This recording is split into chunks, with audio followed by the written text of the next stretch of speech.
It's a new day, but sometimes these topics feel like it's the same day, Will. Groundhog Day, really. There's always new updates, and this is from our friend, Director of National Intelligence Tulsi Gabbard. You may say, Logan, this is exactly how you started the show for the last 2 days. That's right. But now she is in a bit of a war of words. It's hard to say. War of words? Yes. With, I don't know, the guy's pretty good at speaking, President Barack Obama, who finally put out a statement, and his statement was like, look, I usually don't put out statements in regards to the current White House. I find them ridiculous, but these are unfounded. It feels very denial-y. Why don't you go ahead and give everybody this update? And then Tulsi then responded with dropping even more documents with even more information. This is the statement from former President Barack Obama and put out by the office of former President Obama. So he's even keeping himself one step removed. Out of respect for the office of the presidency, our office does not normally dignify the constant nonsense and misinformation flowing out of this White House with a response. But these claims are outrageous enough to merit one. These bizarre allegations are ridiculous and a weak attempt at distraction.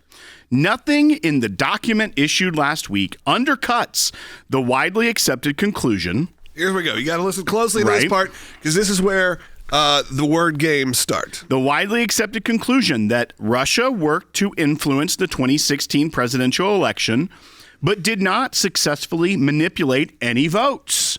These findings were affirmed in a 2020 report by the bipartisan Senate Intelligence Committee led by then Chairman Marco Rubio. This is next level shell game here, right? Because that's not what this is about at all. Some of what he's saying, like you said, is shell game. It's true on the surface, but there's a lot to infer. They're inferring by saying that he was talking about President Trump, and that President Trump, at the time, candidate Trump, was who Russia was manipulating for. President Obama would have been better off not issuing this statement, because he is obviously trying to cover and say, there's nothing new here, nothing to see here. People were asking for his statement. Right. But he says that nothing in the document issued last week undercuts the widely accepted conclusion that Russia worked to influence the 2016 presidential election. That's not what Tulsi is alleging here. Tulsi is showing through these documents that was the intel community's assessment, and that going up all the way through the election, there was that Russia was attempting to influence through their bot armies, as well as they didn't have the capability to manipulate votes. That was the intel community's assessment the entire time. And then after President Trump got elected, President Obama calls a meeting in the White House, and they changed the story.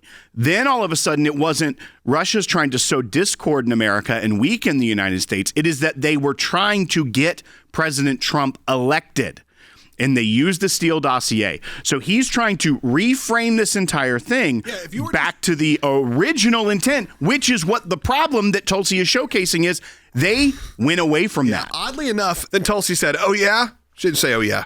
She probably said it very calmly. Right. She just said, release the next tranche. Tulsi Gabbard declassified, or President Trump would have the power to declassify, but put out this declassified House Permanent Select Committee on Intelligence. So the House Intel Committee did a report on the 2016 election and the intelligence, the underlying intelligence.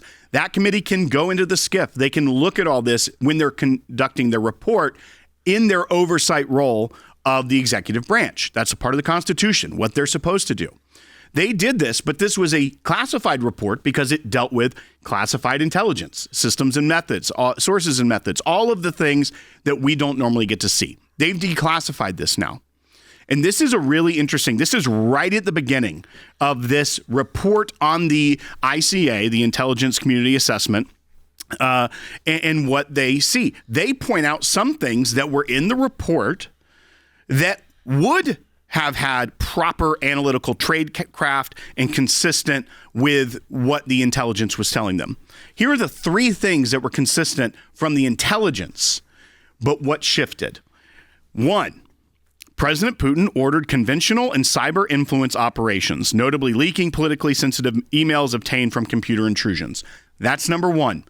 As you said, Logan, We know that this was a thing. We know that there was bot armies, that there was a cyber influence campaign. It wasn't changing votes. It was trying to sow discord. 2, Putin's principal motivations in these operations were to undermine faith in the U.S. democratic process and weaken what the Russians consider to be an inevitable Clinton presidency. This is what the intel community was gathering. That means they thought it was going to be Clinton. They wanted Russia to be stronger than America, so they were trying to already weaken America during the election process. And 3, and this is the kicker, and this is why Chairman Grassley, Chuck Grassley from Iowa, the senator, released that entire declassified Horowitz report, the annex to his report about the email investigation that basically said the FBI did nothing. They were hands off. They had these thumb drives. They didn't even look at them. 3, Putin held back leaking some compromising material for post-election use against the expected Clinton administration. Yeah, so think about this. They had potentially damning information, right, to the Hillary Clinton campaign. Yes. And they decided to hold back that, assuming she was going to win, and they were going to need some theoretical ammunition here and some blackmail they had. Again, if they were really looking for President Trump to win, you would have thrown everything you could. It tells you that Putin thought, I've got leverage over the United States president. If she wins, that goes a long way in sanctions negotiations, anything we can say, hey, you don't want us to release this. Or if they do, then America's crippled because they're going through some sort of impeachment, things like that. That's what the goal of Russia was, a weaker United States and a stronger Russia. So when all of a sudden this shifted is when President Obama called that meeting and said, hey, all you principals in here, CIA director, attorney general, we got to change the message.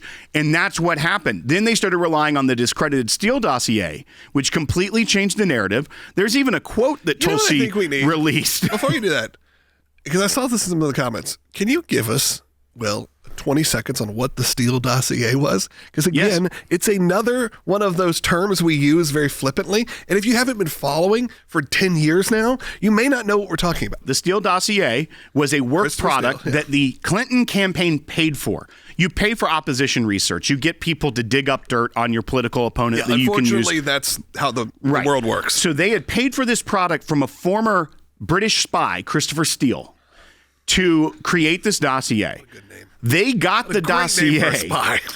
They got the dossier.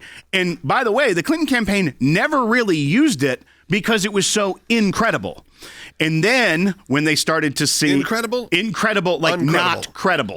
Right.